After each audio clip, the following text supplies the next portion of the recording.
beep. It's Sam. And Dad! Good morning, Dad. Welcome to the internet. How you going today? Well, I'm good. I'm sitting out here in my bush house, way out about a kilometre from the nearest other human. It's been a week or more. No, it's been a week since I've seen another human. We call it solitude. We call it isolation. We call it heaven. We call it living in the bush in the Australian COVID time.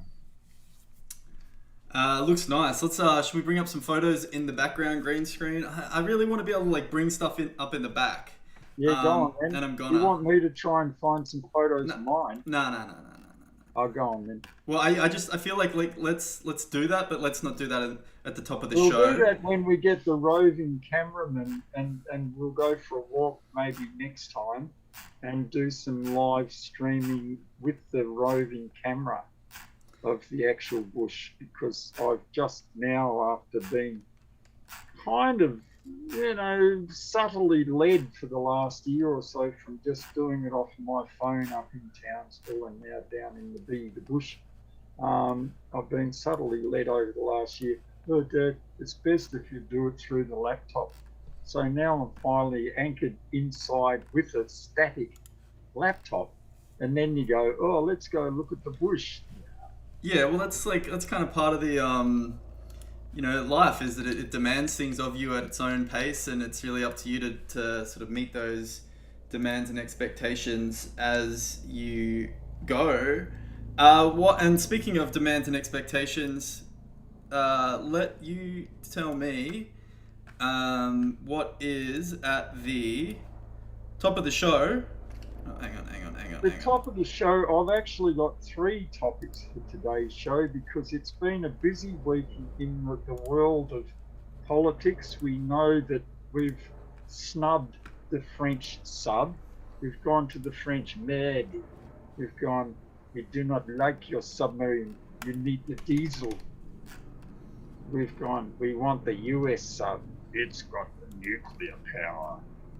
So that's been a big thing. And then our leader of 26 million has been off rubbing shoulders and elbows, I guess, with the leader in the US, the biggest nation, strongest economic nation still on earth. Population of, is it 260 million? Oh, only 10 times as important in every regard, that we pretend that we're kind of equals. But that's not one of the topics, because who needs it? Are these topics? Are we going to talk about the French submarine? No. Okay, No, not go on, topics. you can if you want. I don't care. Who gives a shit? Fuck I've war. got Fuck. nothing more to say. It goes like this. It goes, and we've done this before. It goes, the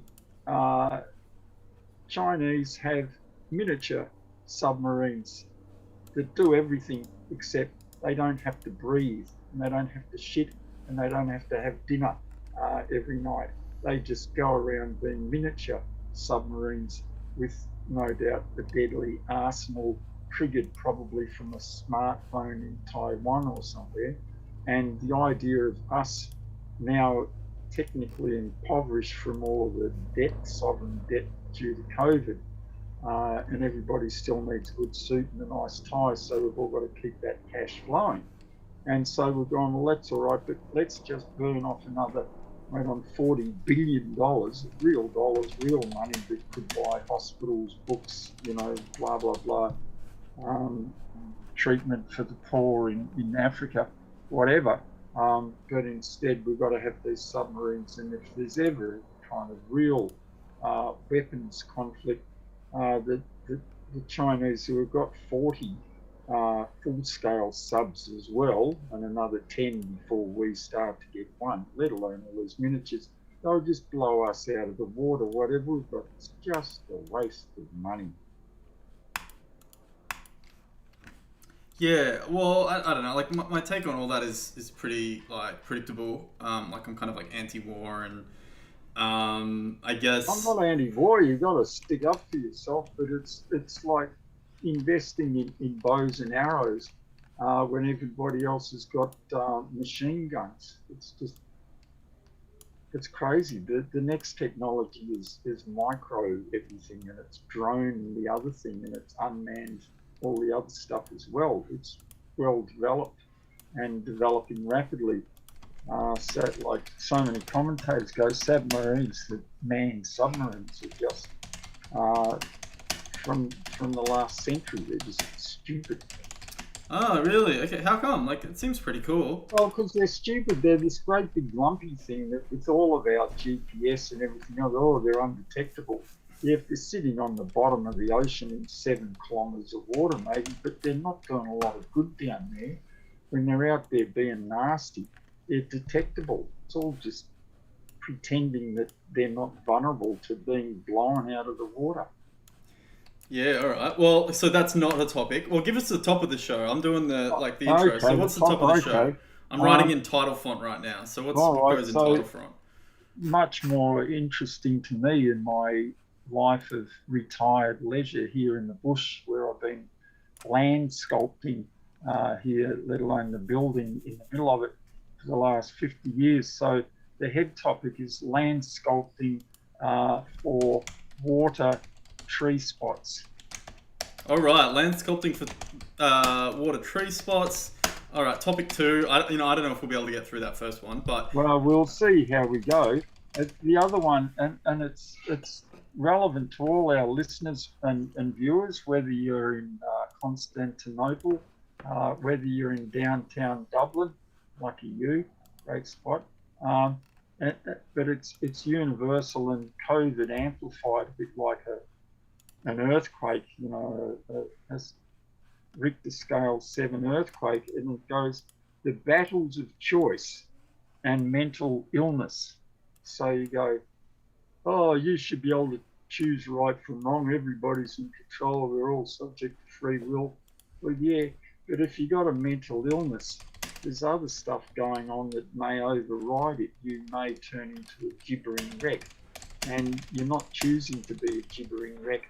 It's part of what being mentally ill may be for you.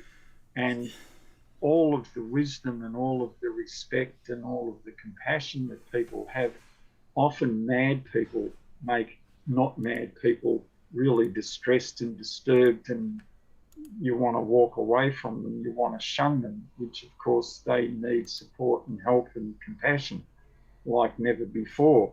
So I've been thinking a lot about the idea of people who are mentally unstable and act peculiarly, that there's a whole issue around that and free will. What do you reckon? well, yeah. So I think like we were talking about it. Well, are we still doing the intro? Maybe we should work on the format. Like, is this the intro? But let's just jump off from that. Let's just jump off from that. So we're kind of talking about the kind of like to do with the welfare state. I was having a chat with someone, and the person that is, there's that question of like, if you give someone too much like support that they aren't, able to then stand on their own 2 feet. And I was just like, well, who gives a fuck? Fine. Like, let them, like, like not everyone has to be empowered to take charge of their destiny. Some people just need help, and that's their, do you know what I mean? And it's not like, and then it's just sort of that like question of,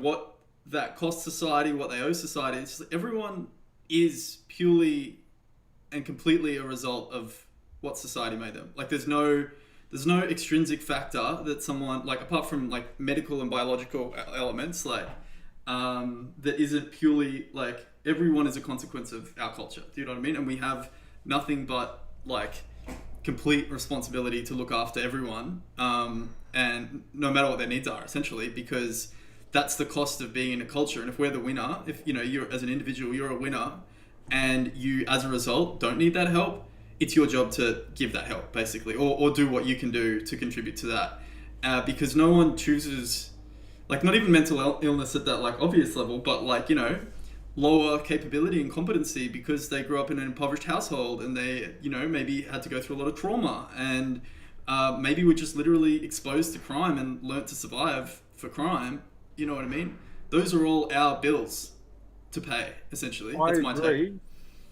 My take is that the judges, the legal profession, the whole systems of parliament that create the laws that we're legally obliged to adhere to are one thing, but the biochemistry of every person's body and brain, like you say, every person's backstory, my language, the cultural sheath, the where and the when and to whom their birth and their growing, whether, like you say, they might have been alcohol poisoned in the womb. Who's responsible for that? The woman, and then the man who had congress with her, knowing in their own brain that she would keep drinking and that you'd get an fetal alcohol syndrome, and the resultant children are going to be dependent on society to function because their brain's been just fried before it even got out of the womb. And so that's not a mental illness as such, that's just a damage to a very delicate brain. But still, as you say, in our culture current of compassion and wealth, we feel a moral obligation to carry everybody. I guess more I've been thinking about judging people who are acting peculiarly, who make people feel uncomfortable by that peculiar action, who are expressing mental disease. They can't fit in psychologically, they're struggling, they may not be aware that they're struggling. And then the way that society may or may not judge their resultant behaviour in terms of the law. How responsible for your behaviour are you really? The battlers in the choices being made. If you're a schizophrenic, will I crawl under that stranger's fence there and curl up under their hedge for 2 days because that's really what I have to do now? Or can that schizophrenic go, well, that's really weird, I won't do that, I'll go home and eat dinner? And to people who haven't wanted to crawl under that hedge compulsively, then of course you go home and eat dinner. But the idea of choice and mental illness has been prying on my mind recently.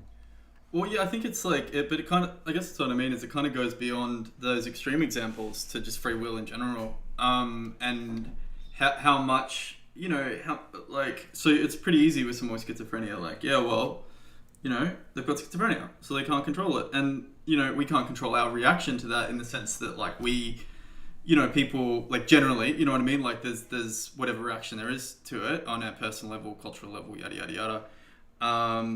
But then you dial that example back all the way to, all right, what about the person who's just a prick, right? And if they're a prick... What about was that? The person who's just a bit of a prick, right? Or seems that way, right? But actually that comes from, in the same way that, like, schizophrenia, which is, like, super, well, it's not actually that clear, but, like, some level of biological, some level of cultural, mostly biological in the case of schizophrenia, but definitely exacerbated by cultural.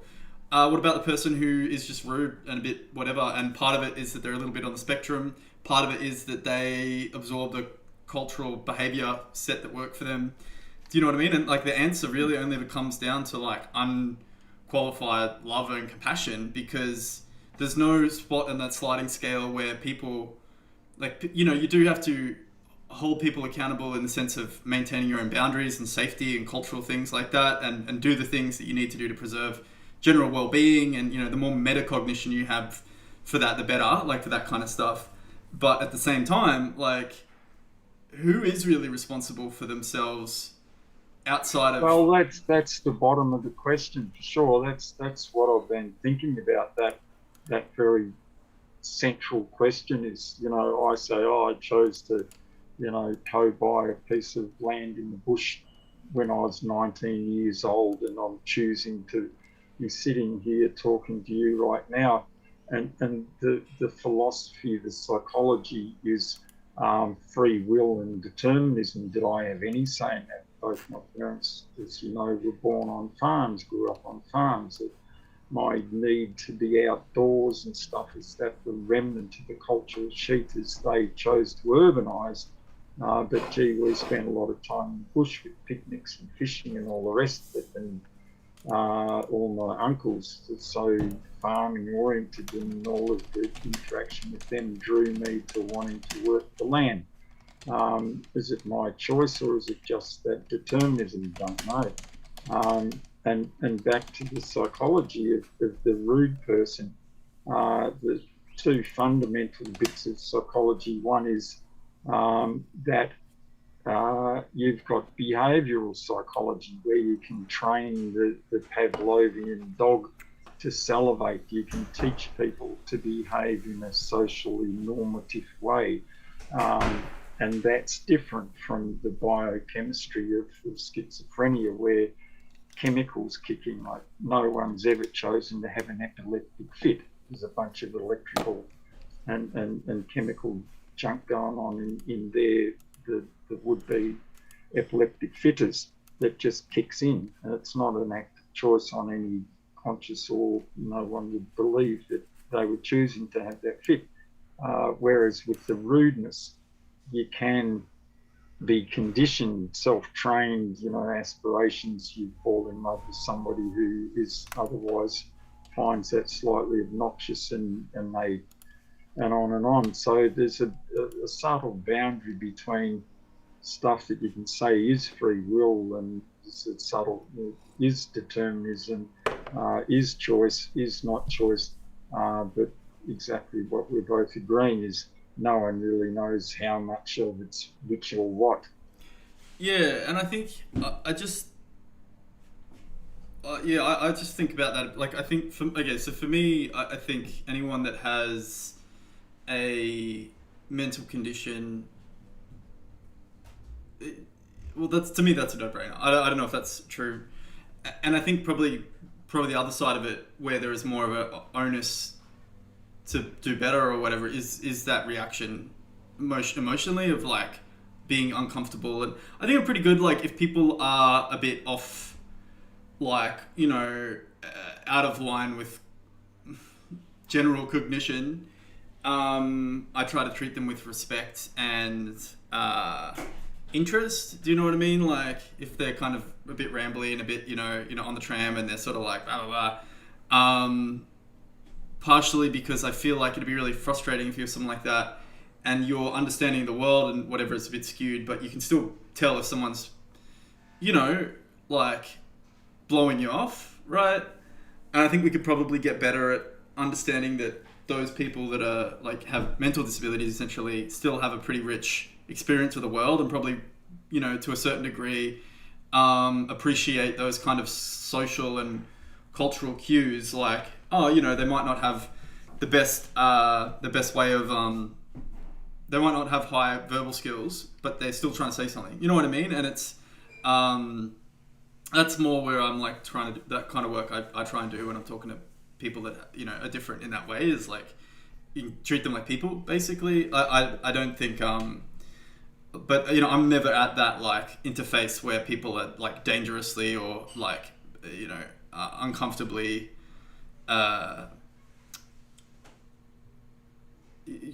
mentally ill, you know what I mean? Like, it's not really something I have to deal with. That I have in the past, and it can be frustrating, because you want to be angry at someone that's not responsible, but then who are you angry at, right? Like, That's what it's all about. In my world, it's that people are who they are under, extreme conditions or whatever's going on, and then how you interact with that, how you deal with that, or indeed even you might be the mad person, and then how do you navigate the madness so that you don't distress people too much. That it's, in the end, it's a kind of two-way thing of reading people. And in a sense, I think we all struggle with various compulsions. Like this morning, I'm awake at early dawn. I'm looking at the sunrise over the distant ranges off to the east, as you know well here. And I just wanted to jump up and skit around and do all different sorts of little jobs. And out with the chainsaw. There's one tree I've missed in the house yard that's sprung back up. A gum tree. Bushfire management's always top of the long-term maintenance kind of eye that I walk around here with. I'm doing up for some fly screens that I've made out of old netting in the past here for the two main doors for the ventilation. Now the summer's on its way, at least spring, it's starting to warm up. The blowflies are around. Just all of the little tiny things that I just love doing. It's a kind of compulsion. I've just lain in bed and read a book, I guess, watch TV, sure. Yeah. I just I just love being active. I love watching my body solve problems in front of me. It's like fun. Yeah, I'm like kind of similar where there's accepting the reality that I like to do stuff, and that's not true for everyone. Like, or they haven't connected to that. But also the other reality, and this is where the compulsion comes in. Like, I've been diagnosed with ADHD, which is like means your brain jumps, which is a real like DSMR condition that's been tracked since the 1800s, and it's to do with dopamine regulation in the brain. Basically, it's it got a bad rap in the 90s, but it's just a thing that describes a certain neurotype, and which means that and a lot of the expressions of it, people, Bart Simpson, hyperactive kid, but like it's really to do with like the way that your reward centers are wired is just a bit funny. And so one of the things is that you like switch tracks a lot. You have trouble sitting still, stuff like that, right? And that's kind of easy and pretty obvious, to be honest. Like it's, I've always had trouble not interrupting. I've always had trouble like engaging, stuff like that. And that's like a description or a characteristic of one neurotype or one aspect of neurotype I like as Great opposed set. to as opposed to neurotypical. I don't know if you heard Yeah, that. neurotype's a good noise. That just says that. Look, we had a bit of a talk last time. The idea of that the biology of us and apes is, I think it's 98 point something percent identical. Like fully all of our basic biological functions are just mammalian. They're barely even, four-limbed anthropody, apey, hairy, stand-up some of the time, two-legged things with the frontal lobes of the humans develop more than any of our existing relatives in our animal group. We're just so similar, and in that sense, then the difference between each human, Eskimo, Inuit to Hottentot to Australian Aboriginal to some aging white fella sitting in the bush in the Bega Valley, all of those peoples are on that bigger bio scale. The differences between each human are just stupidly almost non-existent. And that's the same with quantum physics and astrophysics, the hugeness, the tininess. It's all true. Everything's true all at once. And so the difference between my brain and your brain, having said what I've just said, the difference nonetheless is enormous. The difference between your brain now and 3 years ago is significant, on and on and on. So whichever way you want to look at the stick, it's either a very long stick or a very short stick, the difference is, and I think the key word is spectrum. And then the idea, which is from Bayesian logic, which is just one of the most beautiful things humans have ever made, I think, is that if you get all these different spectrums for ADHD, if you get all these different spectrums for autisms, and you get all these different spectrums for being a dickhead, for being a genius, all of them, there's hundreds of millions of those different spectra, and that's where they all intersect. You got me, where they all intersect, you got you, and on like that. So, glory the differences, celebrate the similarities. Yeah, so the reason I bring it up is like when it comes down to what can you hold people accountable for, right? Like in the sense of like, well, luckily, I've got pretty good metacognition, and I have that because of my cultural sheath, as well as like a lot of chance. Like I got dropped at the library when I was 9 because mum was looking for ways to, keep me entertained, basically. And the librarian recommended Terry Pratchett books to a 9-year-old, which is crazy. And like, do you know what I mean? So like, kind of like that, like baked in kind of like absurdist reflection or whatever. So like, there's all that cultural sheath, but then I have this particular neurotype, and then like the more I've been learning about the autism spectrum as well, and understanding some of those characteristics, I'm like, well, I definitely like, and so part of that then it couples with multifaceted attention. And one of the things with ADHD, for example, is it's not just not being able to pay attention, it's not being able to regulate attention.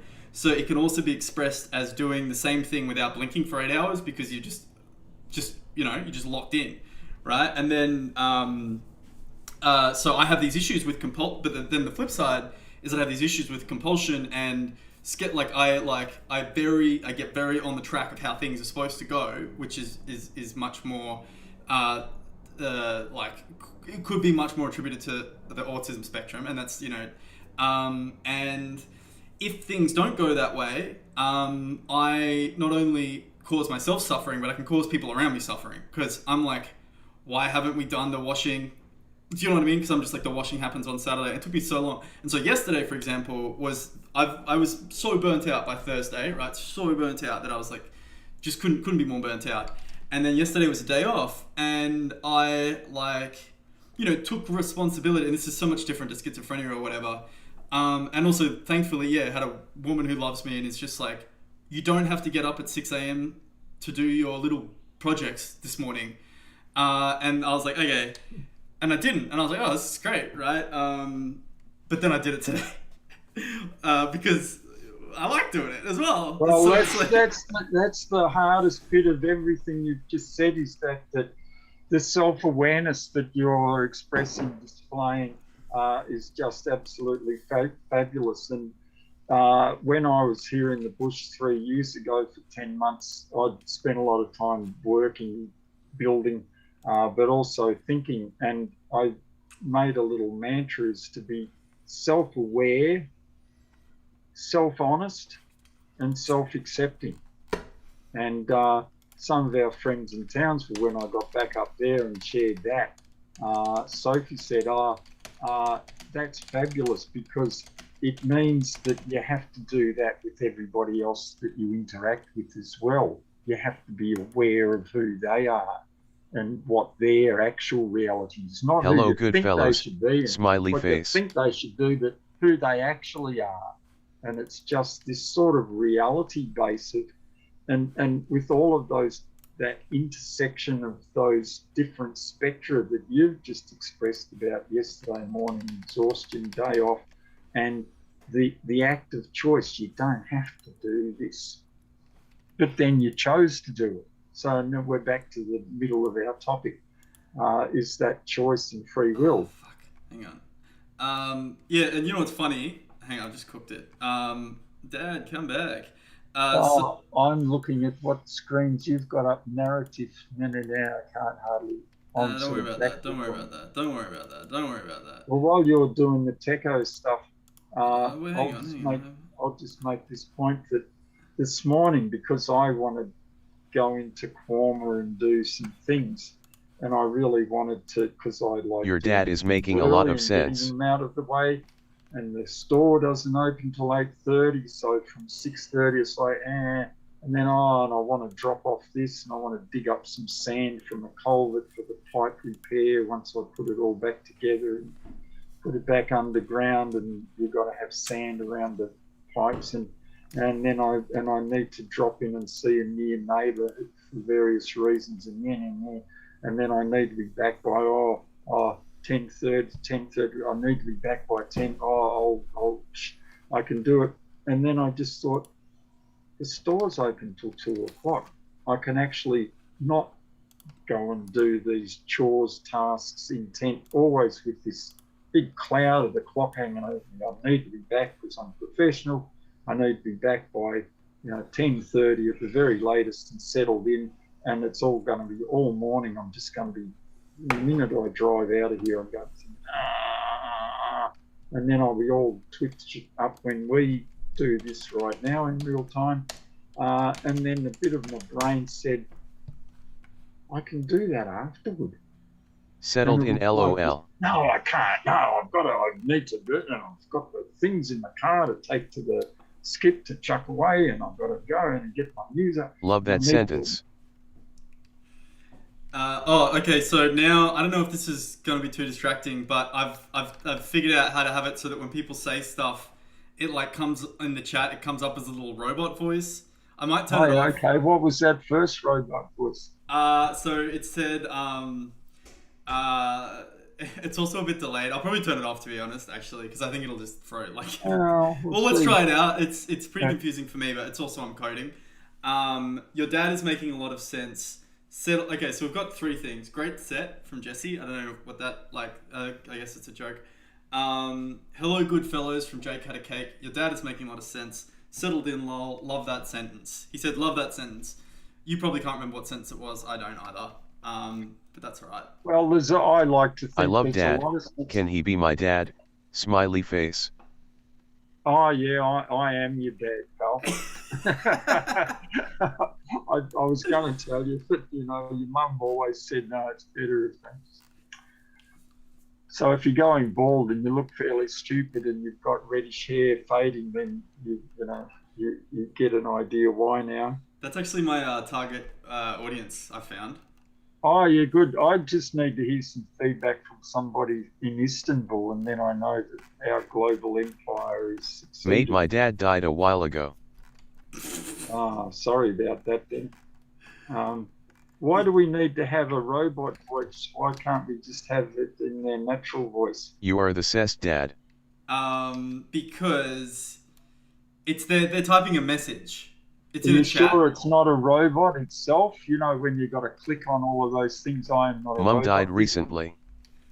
Ugh, it's getting worse. Do you want me to turn it off? I don't know if you can handle it. Well, are they a real person? Yeah. I was talking to them this morning. Like they're okay. No family. Say. And also they can't really because it's kind of delayed. The chat it comes through. I'll turn it off. I'll give you the. I'll give you the. I think you need to be the moderator. Yeah. I'll like. I thought it was kind of funny, but like, I don't think I have trouble with it, and I understand. Just get somebody to type in something from Istanbul. Come on, all you Istanbulians. All right. So next topic. We're nearly out of time anyway. So land sculpting for water tree spots. Oh yeah, well this better be good. Do you want to try share your screen? Do you have some material?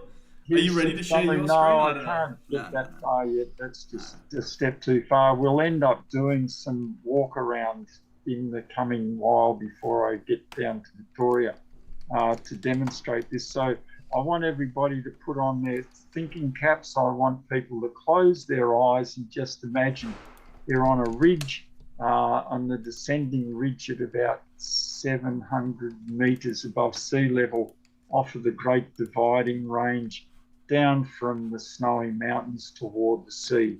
You're on a ridge and it's 50 years ago and you go, I'm going to build a house with these great big rocks here as the foundation lines that have been weathering to be exposed for the last 360 million years. And that's what a lot of this house is sitting on. To glue the rocks surrounding together up into a wall, I used mud brick, which I dug out of pits in and around the house site, slowly, and it happens at the very places where bits of mud accumulate, bits of clay accumulate over geologic time and weathering of old granite, happens to be where they in turn, once all of the clay's been hewn out with a very young, strong body 50 years ago around, the pits remaining, I then,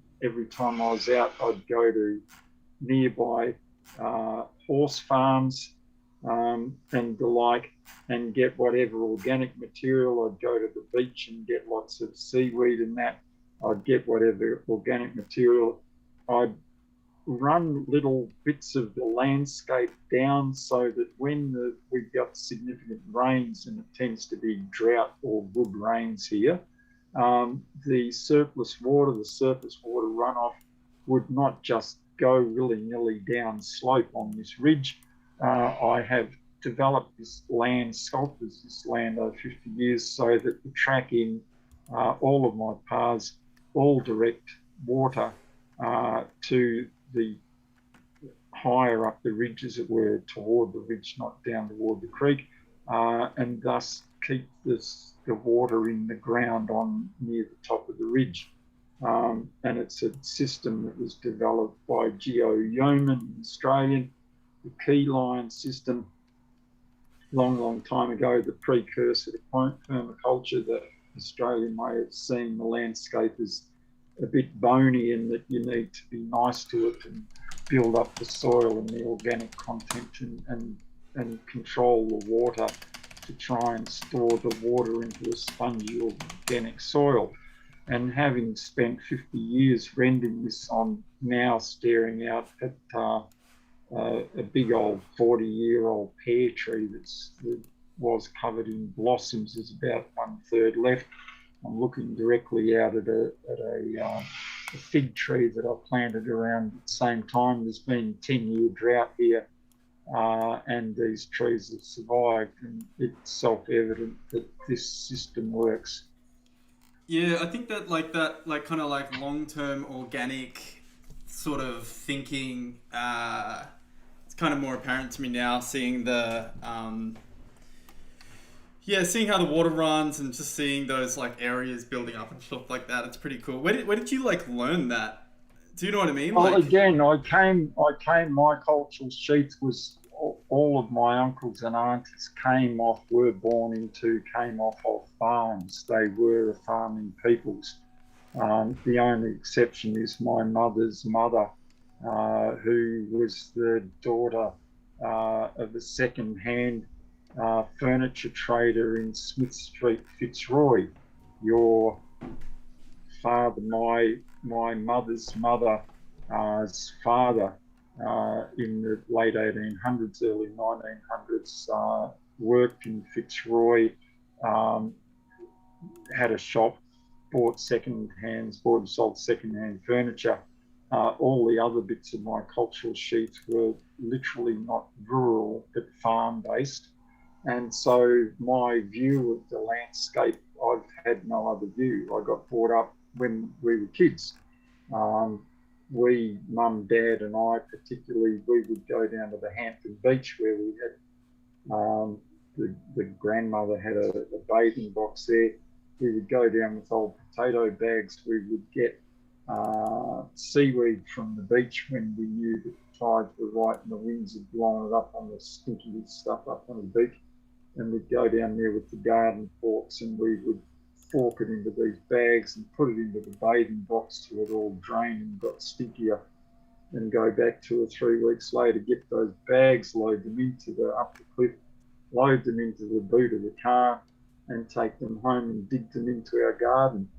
I've known no other way of wherever you go, you plant food plants. That's how I got brought up. That's just normal for me. So observing the detail of a dry, bony landscape and that water's the crucial element, and understanding from childhood that the best place to store water is in the ground. It's just how it is. So if you've got a slopy ground you're in, you can do a lot of management of water, and water spots become tree spots, become organic spots, so that I've been rooting around here in the 2 months I've been here on the way down to see you spend time with your grandmother. I've been moving around here, and every time I turn over one of these tree spots, a bit weedy inside, there's worms everywhere. Hey, I've seen that tree before. It's just lovely, and it works. The 40-year-old trees through 10-year drought on a bony ridge in southeast Australia is testament galore. What's your advice to like a urban dweller that wants to tap into that mind frame? Urban dwellers, it's very interesting. There's two things. One's to do with grow what you can, where you are, particularly greens, because that's the most, you really need them. The other urban dweller thing, sustainability, is my third pointed topic in these last 2 seconds, is the idea of living a solar life. Now, out here in the bush, it's standalone rainwater only, 10 filters in, 10 little sediment traps before it gets to any of the various tanks. But it's also solar.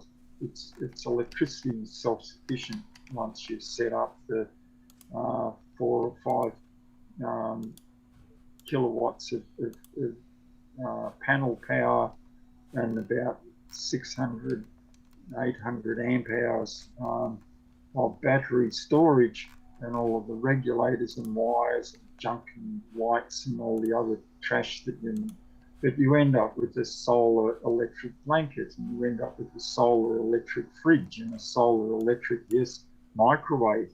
Now, the idea of living a solar life goes like this: the microscopic to the macro, everything's a fractal. I learned by trial and error here over the few years that I've been able to afford to slowly put a solar system together.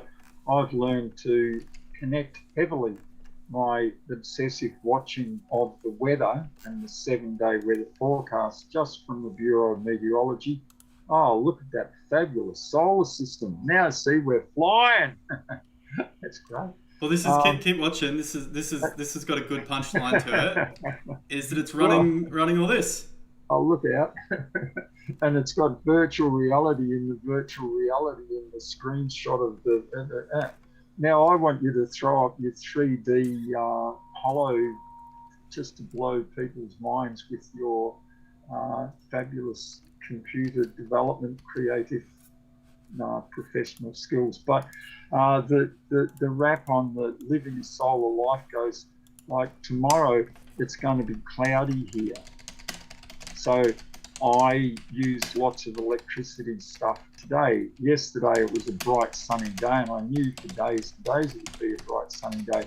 That's when I do my washing. That's when I have anything electrical going. It's when I load up my fridge with extra beer in the late morning of a bright sunny day, so that the beer literally gets cold, not from the batteries going, oh, fuck, Jesus Christ, you bloody, this latent heated bloody cooling beer down from ambient 14 degrees down to 3 degrees. Oh, using all this bloody battery. No, if you put them in late morning on a sunny day, the sun just through the stuff, nothing else, you just go, yeah, beer, cold.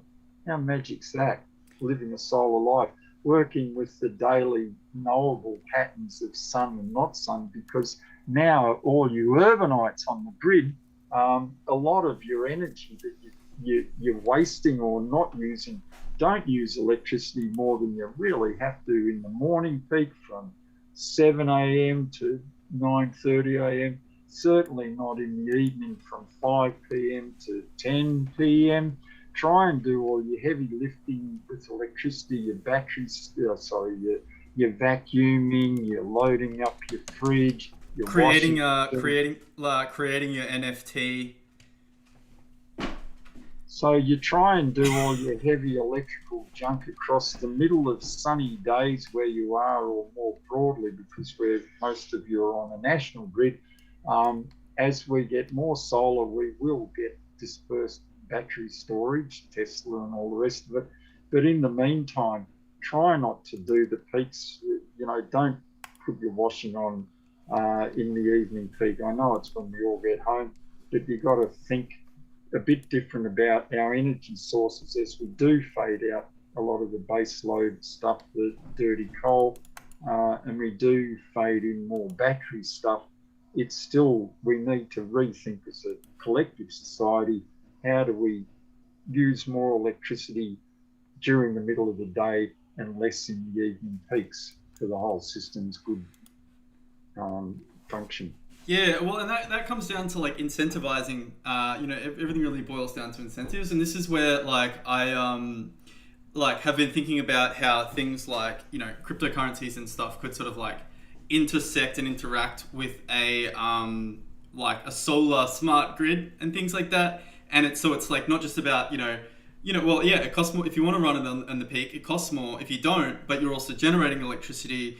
You know, you actually get these tokens back. And like, for example, on a macro scale, it's like you can like almost incentivize a area to capture solar even when the peak is off, and then they can turn that to money essentially, and then use that money to like be incentivized to continue capturing it, and then like it kind of creates like a more subtle fine price on like energy usage. It's kind of like that real value money kind of idea, like kind of programmed into like a really smart grid where it's like you don't just if you want to do it in the peak, you've got to pay relative to the demand and availability. If you don't, you're also probably generating and capturing, so you actually earn and get rewarded, things like that as well. So I think like building that thinking into the economy, I guess, is kind of like where like that's the only way it can really scale. And as you say, the incentivizing, the rewarding, the behaviour of capture what you can, do the heavy electrical work in the middle of the day, unless it's been 4 days of really cloudy. Try and, on a personal household basis, try and regulate your higher electricity demand uses to the middle of the day. And if you're like me in a weather thing and you watch ahead for like we're going to get rain probably next Wednesday, Thursday, I'm so excited. But in the same way, you can track the sunniness ahead and plan to do, obviously, your washing that day so you can naturally dry it. It's a bit of a synergy there. But to try and do your higher electricity uses, like loading up your fridge and junk, across the middle of the day rather than toward the evening peak, if you possibly can. If your work stuff just won't allow that, then bad luck. But So I had this interesting outcome from working at your place where, like, you know, the big rig, and now I've got like much lighter rigs, and I think a lot of energy, and like, you know, a lot of tech will just use less energy as well. Like that's happening. But the big rig only really ran when the sun is shining, and so like if I wanted to do my virtual reality development, I kind of had to do it on the days when you most wanted to be outside. Do you know what I mean? Like it was like this kind of annoying thing where I was like, I don't want, I want to be outside. It's so nice. Well, when I got up here, one fuse of solar in had blown, and it wasn't obvious where it was. I just backtracked, and one of the regulators was also blown, which is weird. And one of the inverters was beeping when I walked in the door, which was most distressing. So the system was somewhat crippled when I turned up here. By the time I tracked down the trouble, the total repair time was probably less than an hour. And then it took days to slowly build back up to having 2 or 3 cloudy days reserved. And again, I do more music stuff like with my stereo on sunny days, and the day before, if it's going to be cloudy for 2 or very cloudy for 2 or 3 days, then I tend to back off from electricity use so that it will run the fridge. And in these colder times that are nearly done now, my solar electric blanket, because there's no greater luxury in the bush, having slept under wet canvas as a young man here and all the rest of it in the middle of winter with goats and driving rain, the tent blowing down and all the rest of it. The idea of having a warm, dry bed and a roof that never even leaks is just fabulous. But the warm, dry bed, you know, you get out of bed at 2 o'clock in the morning for obvious reasons and put on 15 jackets and come back inside and just jump into this lovely hot bed, dry, young. So the joys of electricity are here as much as anywhere. One of our greatest achievements as a species of fabulousness is we, you know, Locke and all those characters, we got we got into making wires and electrons go this way rather than that way, and store them and move that energy around, and transformed us as a species in the last couple of 100 years. And now with our realities and virtual realities, they're all just based on our management of dancing electrons. It's absolutely fabulous time to be alive. Yep, I agree. I'm going to put it to the audience here because we've got a few minutes left. Jake had a cake. What a legend. He's come all the way through. I forgot about the messages. So I'm just going to read through the chat there, give you the update, Dad. It's interesting that you don't know what your dad does. I do. I was just asking questions about it like an interviewer. Is he your dad? I really don't understand. He is That's your family. good. I cannot see any types. I'm in Twitch chat. I don't know what that means. Listen, you two, are you okay? My father was a piping engineer. He was the go-to man for oil rig design. I asked him, why don't they make all the oil rigs the same rather than build them from scratch? I would love to hear some music. I feel bad. I forgot about the chat, so I didn't see this. So anything here you want to respond to? Or do you know you can play music? I can't see that on my screen. It's just a distant, small, blurry thing. Okay, all right. Well, let's jack it up a bit. If you can bring it to front of... I reckon I can. But yeah, okay. My dad was a piping engineer, go-to man for oil rig design. Any thoughts or comments there? Oil rigs or the design of oil rigs, I know nothing about oil rigs. You poke a pipe down far enough into a lens of old rainforest and rotting bits of dinosaur and stuff from 250 million years ago, plus the Carboniferous whatever, overburdened by so much silt and sediment as the slumping of accumulated water and organics mushes down to beautiful diesel and yummy petrol. Once you get the crude out of the ground and ship it away, and we love petrol. I used petrol in my chainsaw this morning. I have a bow saw. I could have done it with the bow saw. It wouldn't have taken a lot more time, but gee, it's nice just to go bling, bling. It's in terms of transferable energy, of transportable energy, of condensed, very high, a high density of energy. It's just nothing beats it. It's fabulous. Love it. All right. So we're pro. Well, that's the thing. Like pro oil rigs, pro oil rig workers, pro all fossil fuel workers, all workers in general, because you got us here. And I read this really, we kind of need to treat the past 100 years with a lot of compassion, in that we didn't know when we were building the infrastructure of an oil economy. There was some ideas of carbon, there's that old newspaper article of carbon yada yada, but we didn't know how fucked it was really until, and here we are. That's just, it is what it is. And I think you made an interesting point, is it's not just about just cutting the use of fossil fuels. Obviously that's a huge part of what we need to do to survive. But also saving the ones we've got left for the important stuff, not turning it into fucking toys and plastic. I think probably the most important thing we can use our fossil fuels for now is to get the raw material off the planet into low Earth orbit to create a space elevator, because then we can break the...